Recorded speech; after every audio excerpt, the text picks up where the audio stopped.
Welcome to this year's athletic department meeting for the 24-25 school year. My name is Joe Schneider. I'm the Associate Principal Activities Director here at Monona Grove High School, entering my fourth year at Monona Grove High School, and been very fortunate to be with this community, as it's a very supportive community. It's been awesome, and really excited to enter into this fourth year with our programs and want to get us started on a consistent foot here as we move forward into this school year and into our sports seasons. A little bit about me and why I do what I do, why I'm entering my fourth year as an APAD here, is I serve to bring people together to inspire discipline and integrity for the improvement of society as a whole. I believe our athletic programs are the way to improve society as a whole. There's a lot of value on sports and athletics, a lot of value on activities here, and we can really utilize and leverage those in order to give our students a full educational experience, hopefully tying in discipline and integrity into their daily life choices and beyond, essentially into anything that they want to do from here. A little bit of an overview as far as what to expect throughout this particular meeting. We'll talk about values and cultures. We'll hit on some WIAA rules. We'll talk about getting connected with our programs. We'll take a section to see our athletic trainer to talk about the athletic training aspect of our programs. We'll also overview the code expectations as well as anything in regards to athletic registration to make sure that you're all set there. Hopefully throughout this athletic department meeting, you'll see that we're being concise, relevant, and efficient throughout the entire thing, it also allows you to provide a connection for all programs so that all of them have this consistency in messaging, which is why we're doing this unified messaging this way. What we also want to do throughout this meeting is be able to get to a point of where you can finish your athletic registration so that that is all set and done. And also to check in or get any questions or clarification that you may need. There's a QR code that you'll see in the lower right-hand corner of your screen here, the lower right-hand corner of the slide that you can scan, that allows you to check in to say that you have viewed this video, viewed this presentation, as well as an opportunity for you to provide us any feedback, as well as look for opportunities for clarification. And we'll look to get that clarification in the most efficient means possible as we continue to look to improve and provide clarifying information to our community. Hi, I'm Lily and I play volleyball here at MG.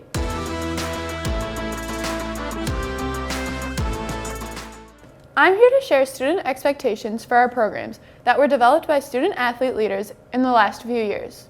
The purpose of our athletic programs is to create a sense of community, foster unity, and bring people together. We believe that sports are more than just games. They are a platform for building lasting connections and promoting a supportive environment. As student athletes, we have the following three core values. Accountability. We hold ourselves and each other responsible for our actions and our commitments. Teamwork. We work together, supporting and uplifting one another to achieve common goals. Respect. We treat everyone with dignity and honor, both on and off the field. We strive to instill the following traits among our peers. Pride. We take pride in our efforts, our school, and our community. Competitive. We embrace healthy competition, always aiming to do our best. Respectful. We show respect to our peers, coaches, opponents, and everyone we encounter. At Monona Grove, we have program talents which tie into our three student-athlete core values, traits, and purpose, which focus on developing key attributes in our students. Commitment. Dedication to our goals and responsibilities. Spirit. Enthusiasm and passion for what we do. Community, a strong sense of belonging and contributing to something greater. Leadership, guiding and inspiring others to achieve their best. Within our athletic programs, we look for the following qualities to build upon. Leadership and mentorship. We provide opportunities for our students to lead and mentor others, building essential skills for their future. Culture. We create a positive and inclusive culture where everyone feels valued and motivated.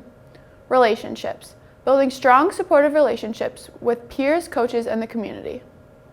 Training and development, we focus on the holistic development of our student athletes, providing them with the tools and training they need to excel. Our goal is to win, but our purpose is to create better people through our programs. We believe that the experiences and lessons learned here will help our students grow into well-rounded individuals who are prepared for success in all aspects of life. We're going to take a moment now to talk about amateur status as well as NIL rules, which are coming up a lot more frequently, especially this past year, and is coming up more frequently in the state of Wisconsin. If you search articles in the state of Wisconsin for NIL and amateur status, you'll see that this is a huge talking point amongst our state right now. But here is where we currently stand as far as our rules. A student athlete must maintain amateur status for eligibility with our programs. And in general, in order to lose amateur status, those violations are going to include you're receiving money for athletics, you are signing contracts in some way, shape, or form for that athletic achievement or athletics related, you're benefiting from endorsements, or you're appearing in advertisement or promotional materials as an athlete. So for the most part, really anytime you're being signed a contract to promote yourself or to promote something else, that's going to end up being an amateur status violation. My general rule there is if you're looking at participating in anything like this, reach out to our athletic office so we can kind of help you out with that. But also really right now for the state of Wisconsin, there's not a lot of opportunity or wiggle room as far as someone receiving any money or benefit from their NIL. We're just not currently at that state or not currently in that world for the WIAA. It is something that's continuing to be talked about, and you can't you can't appear in advertisements or promoting programs, especially those athletic related programs. You also cannot receive free or reduced rates for equipment, camps, or clinics. And if there is a free or reduced rate, it's got to be available to all participants. It's got to be equal amongst everyone. But those things essentially student athletes and families need to pay their own way in order to accomplish a lot of programs, and that includes in school and out of school. If you have any questions, by all means reach out, and usually reach out when these situations tend to arise. We can help navigate them a little bit more clearly. And another thing just to keep in mind is that if you play or compete under a false name, that's going to automatically make a student athlete ineligible as well. Ultimately, your eligibility, your name, image, likeness, and your amateur status, that's yours to manage as an athlete and yours to manage as a family, and that's something that you just got to make sure you're being aware of. This is getting a little bit murkier now all across the United States. More states are opening up NIL and amateur status opportunities for their high school student athletes. So just because something might look okay in another state doesn't mean it's okay in our state right now. We're still pretty restrictive when it comes to those statuses or when it comes to those types of violations. Like I said, reach out to our athletic office. We can help you navigate that if it comes up. Something else with amateur status and NIL rules is those penalties can be reduced as long as we have proper documentation and we have a resolution to the situation or restitution of some kind. So we can kind of work our way back on that and be able to reduce any potential penalties. And like I said, your NIL is yours. You got to own it and manage it, and you also got to know the consequences of it when your name, image, likeness is out there. Something else that you can know as parents, some of you may have been on the receiving end of this as business owners, is I send out a letter to our local Chamber of Commerce's every year, every summer, just asking them to refrain from using our student athletes and helping educate them a little bit more about the amateur status rules that currently exist for the WIAA in order to try to curb that as well. For the most part, nobody wants to commit these violations, so they do end up happening just simply not knowing any better of the rule. So we want to work to avoid them, and that's really what we want to emphasize is prevention on those.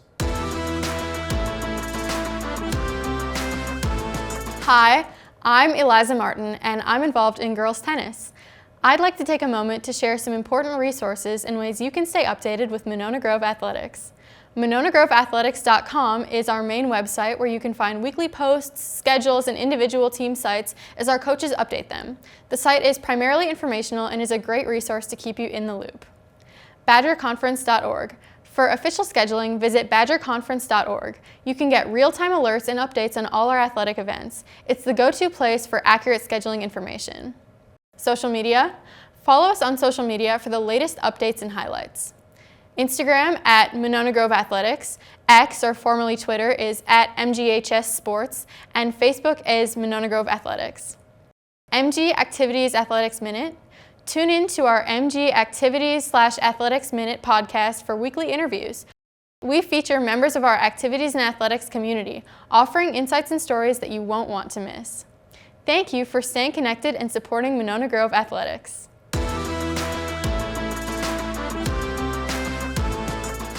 Hello, Monona Grove High School athletes and families. My name is Jackie Landry, and I am the athletic trainer here at MG. I work for UW Health, who has a contract with Monona Grove High School for daily training room hours and athletic event coverage during the WIAA sports seasons. In general, the training room is open Monday through Friday after school until about 6:30 p.m. throughout the school year. Any student athlete can come to me for injury care and evaluation, rehabilitation programs, and pre-practice or pre-game needs like taping and wrapping.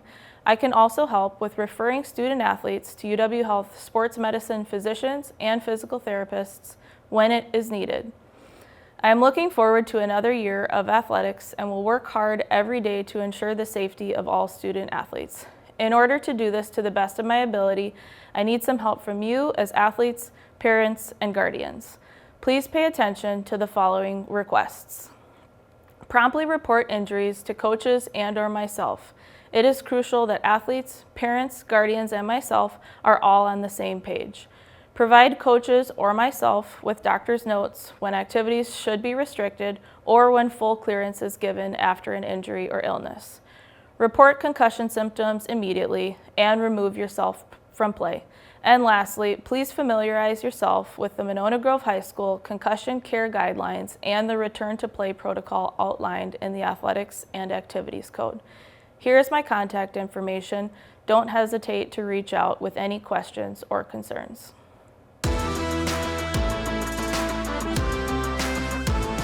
Hi, I'm Lucy. I'm a captain for the girls swim team. I wanted to go over some important guidelines for our student athletes regarding their participation in non-school and school competitions. Loyalty to the school team. During the sports season, athletes must prioritize their loyalty to their school team. This means your commitment to your school team comes first. Non-school competitions. Athletes are allowed to participate in up to 2 non-school competitions per season in the same sport in which they are participating for the school.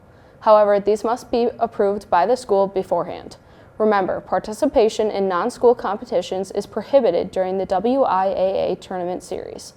Exceeding the limit. If an athlete participates in more than 2 non-school competitions without prior approval, they will become ineligible for the remainder of the season. We want to ensure everyone understands these rules to maintain fairness and integrity within our teams. Thank you for your attention and cooperation.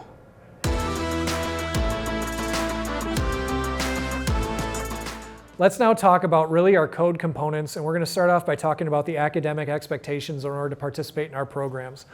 Ultimately, the overarching rule in our code book is that participants in activities shall not receive any failing grades at the end of any quarter.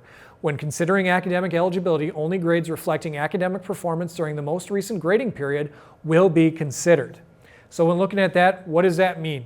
Ultimately, any student who has a failing grade is going to have their eligibility interrupted.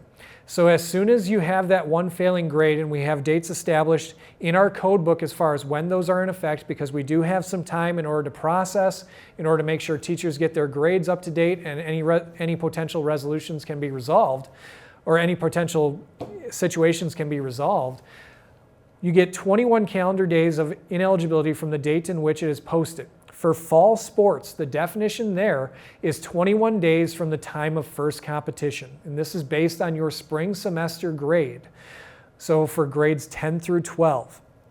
What happened at the end of second semester will impact your fall semester, which we send out communications allowing you to know that and be able to get that information out to you. But essentially, if you failed anything second semester, that end of quarter 4 or term 4, it's going to have an impact on you for your fall eligibility. It'll be 21 days from the time of first competition. If you're an incoming freshman for 8th grade into 9th grade, you start with a clean slate, which is consistent with WIAA language. If you have 2 or more failing grades, that means you're not going to have eligibility for the entire quarter. You are free to practice during this time, but you will not be eligible for competition. So essentially, to be able to represent Monona Grove beyond our own community is going to be restricted. The way you can get that back earlier as a student with 2 or more failing grades, with multiple failing grades, is if you can demonstrate that at progress report you have shown that you have all C's or better, you will immediately regain your eligibility at that progress report. A C- would not cut it. That cutoff has to be somewhere, and we go C or higher. To see those specific dates of how long they are going to be, they're outlined in Appendix C of our activities and athletics code so that you can see that depending on your sport or activity exactly what you are involved in. Keep in mind when it comes to eligibility, grades are a snapshot. Once it's posted, that's the record. It is not all of a sudden that immediate moment of it's posted, oh, now I need to fix it, or now I'm going to turn in a bunch of work. This is something that as student athletes, you need to be ahead of. You have to make sure that you are taking care of what you need to take care of ahead of time, and deadlines do matter. You know that deadline is coming up. Teachers are communicative, and there are things posted everywhere. It's outlined in our code. This needs to be done by a certain time, and you also need to be realistic with what your expectations are of when your teachers are getting it done. Our teachers are great and will work with you with those situations leading up, but ultimately deadlines are real. So make sure you're communicative and you're on top of it. Keep in mind there's grading time built into everything within those deadlines. And also as a student athlete and as families, just so that you're aware of the systems of support that exist within our grading practices, we have equal interval grading for attemptive summative. So essentially that means is that those grades are on a scale of 50 to 100. So as long as an honest effort is turned in for work, or there is evidence there of some sort of knowledge on that particular assignment, the grade is no lower than a 50. So we have that equal interval grading on items that are turned in. We allow retakes and revisions. We have those policies outlined in our student handbook. We have late work acceptance policies that are there as well. We have classroom teachers, core area resource centers. We have academic resource centers. We have overtime, and we also have a testing center for students to make things up. The message that I am communicating is there are a lot of systems of support that exist for our student athletes and for students in general in order to obtain the grade that they desire. A lot of things are there in order to get help and support. Take advantage of those. Those are the things we need to be taking advantage of in order to make sure that our grades are where they need to be. You are a student athlete. The student has to come first. And just as it states here, education-based athletics, that's our purpose. The education must come first. You got to pass all of your classes, and eligibility will not be interrupted by grades. One of the bigger areas of our activities and athletics code is attendance. We expect students to go to school. Okay? When in doubt, go to school. And in order to participate in our after-school extracurricular activities or our after-school activities, you've got to be in school the whole day. And the only way that you can get exceptions to this is if you have a prearranged absence, such as a doctor or medical reason. You need to get a note to our attendance office, and for best practice, you should get it in by noon of that day. That can be appointment confirmations, and it can be simple notes from the provider letting them know that yes, there is evidence of a medical type excuse or a medical appointment that we have here. Essentially, that needs to be on file to still remain eligible after school in those cases. A parent excuse is not enough to maintain eligibility.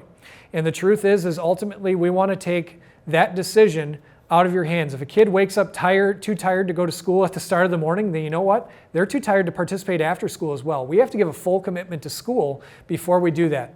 We do have some extenuating circumstances in which we allow pre-approved for athletic participation. You reach out to our athletic office and see that situation. The most common ones that we deal with are things such as funerals. Unexcused absence on a Friday. So if on a Friday you have an unexcused absence during that day, that's going to render a student athlete ineligible for the entire weekend. So ultimately, like I said, when in doubt, go to school. Otherwise, you need a doctor's note on file that would allow you to still participate after school if you have a doctor's appointment or a medical appointment of some kind. That gets handled through our attendance office. If at any time you are found to be finding fault or providing false or misleading information as it revolves around your attendance so that you can maintain athletic or activities participation, you're going to be subject to an eligibility period as soon as school personnel are made aware of it. And it's going to be no less than 1 week of eligibility for practice and competition at that point. It's all going to be it's also going to be determined based on how egregious that particular penalty was. As far as the actual process of how this works, coaches are going to get a report at 3 p.m. each day that's going to be sent to them essentially with an exclusion list. So essentially if one of their student athletes is on that list, they are not able to participate in after-school activities. So if you got that medical note in and attendance is all good, then they don't ever know that a student was actually gone. You have tools to monitor attendance via Infinite Campus. That's yours to own it. Issues are best addressed with the teacher or the attendance office if they were to arise. If you got an absence in whoever's class, your best bet is to go to that teacher as soon as you are made aware that you were received an absence and you believe it is incorrect, or to reach out to our attendance office as soon as that. There are tools on Infinite Campus. You can get an app on your phone that'll immediately send notifications as soon as a student is marked absent. Both student and parent guardian can get those notifications. You can sign up for that. If there are any patterns of tardiness or lateness to class, you could be ineligible for the next contest or activity, and that pattern is determined by associate principals working with you on attendance. Go to school. And like I said, full commitment to school is necessary before you can really delve into that after-school commitment. If you are not well enough to start the day, you're not well enough to participate at the end of the day. There's a lot of rationale behind that in order to make sure student athletes are protected and also to make sure that we are given that full commitment to school to prevent any academic ineligibility issues. There are also conduct expectations. So anytime you're looking at a high school athletic and activities code, there's really 3 pillars to it to stay eligible: attendance, academics, as well as conduct, and here is that 3rd pillar. We have SOAR expectations within our building, and ultimately, if you're following those expectations, you're going to be in good shape. You're scholarly, organized, accountable, and responsible. Scholarly, you're getting your schoolwork done, you're studying, you're working hard, and you care about your academics. You're organized, you're on time, punctual, and fully present for your classes. You're accountable, you're honest, and you understand the consequences of your actions, and you're also responsible, avoiding prohibited behavior, and essentially doing what you should be doing. We have 5 conduct violations in our activities and athletics code. The first one is AODA violations. The second is state and federal statutes that essentially fall into the criminal acts section. We also have municipal ordinance violations, conduct unbecoming, and school suspensions. Here's how there are more words listed in the code that you can take a look at, but essentially when it comes to AODA violations, our student athletes shall not use, possess, or be an accessory to supplying any AODA. Any alcohol or other drugs or anything that they should not have in their possession. State and federal statutes as well as municipal, the language there is they shall not commit, allegedly commit, or receive a citation for any violation of state and federal statutes as well as municipal ordinance violations.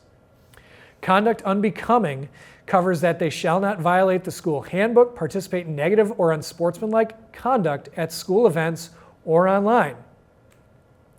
The conduct penalties are as follows. When it comes to violations 1 and 2, those are cumulative. So essentially, you get started, put into a track, and it expands upon each violation from there.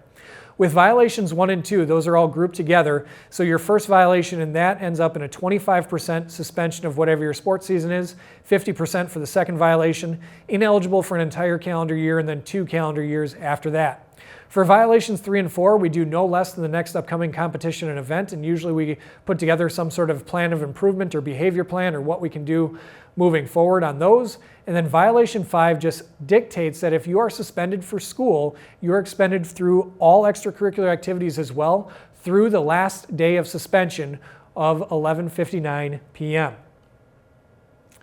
The other thing to make you aware of for participants in WIAA extracurricular activities or WIAA interscholastic athletics is the WIAA felony rule, which states a student charged and or convicted of a felony shall upon the filing of felony charges become ineligible for all further participation until the student has paid his or her debt to society and the courts consider the sentence served.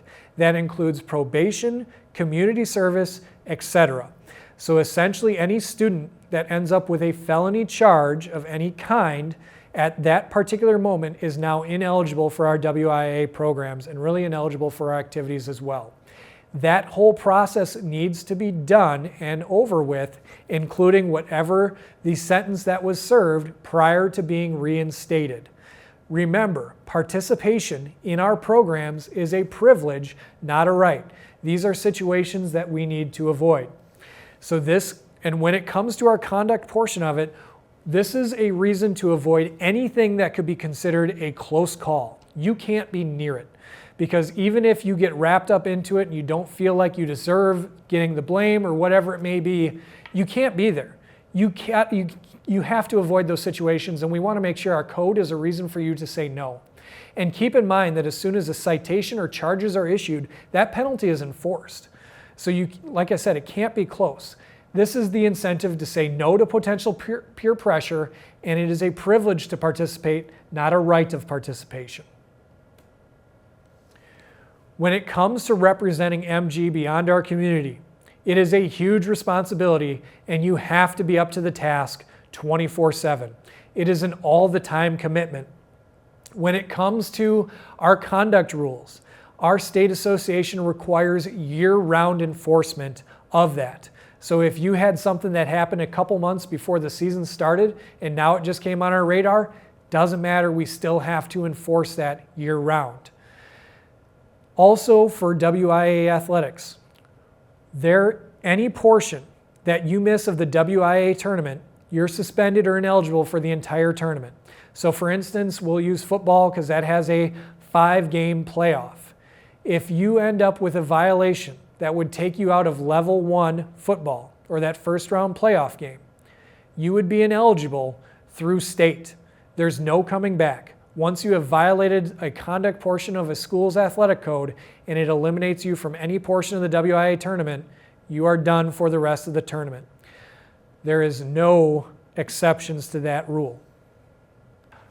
When you end up in these situations, we also, when or if, and hopefully you don't end up in these situations, but ultimately if it does happen, we do have a self-referral reduction.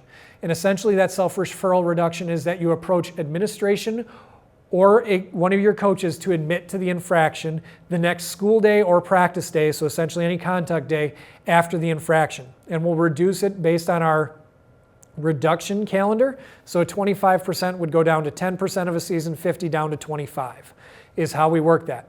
We also offer students the ability to go through the student assistance program, which essentially helps students try to avoid these behaviors in the future. And this allows some cumulative status reduction, and you could also get some award recognition eligibility back that you would not otherwise have if you are serving a violation, depending on how all that works. You can reference the code for any more details, and those situations can be specified based on how they come up as well.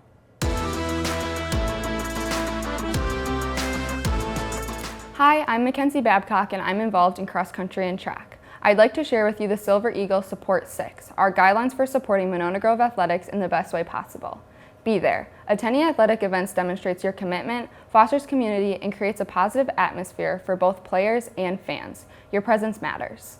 MG Focus. We're Monona Grove, and that's where our focus should be. The MG Focus is all about keeping chance positive, emphasizing Monona Grove, enhancing team spirit, and maintaining a respectful environment.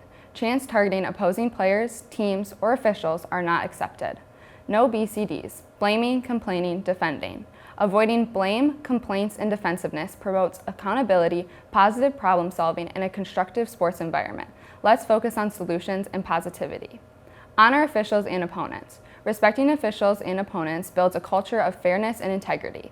This contributes to a positive image for our team and sports community. Speak up in the moment. We encourage individuals to address issues promptly, fostering open communication, accountability, and a healthy sports environment. Don't hesitate to speak up if something needs to be addressed. Make us proud. Upholding positive behavior reflects well on our team and community. By demonstrating good sportsmanship and respect, we foster pride and unity within Monona Grove. Help us with the mission. We need your support in all aspects, including as spectators, to help us grow as student athletes to achieve our goals. This includes the next play mentality.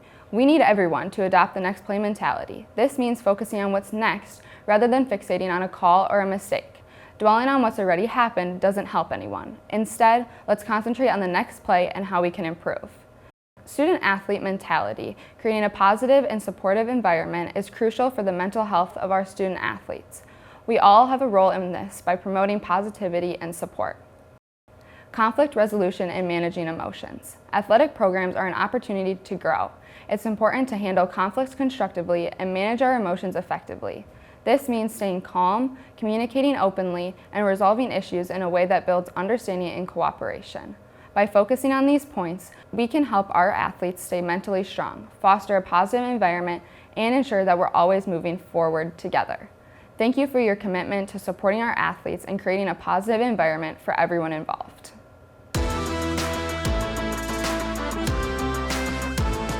There is a consequence progression for those that may not be able to uphold all of those standards. This is language that comes from our state association and is required by our state association.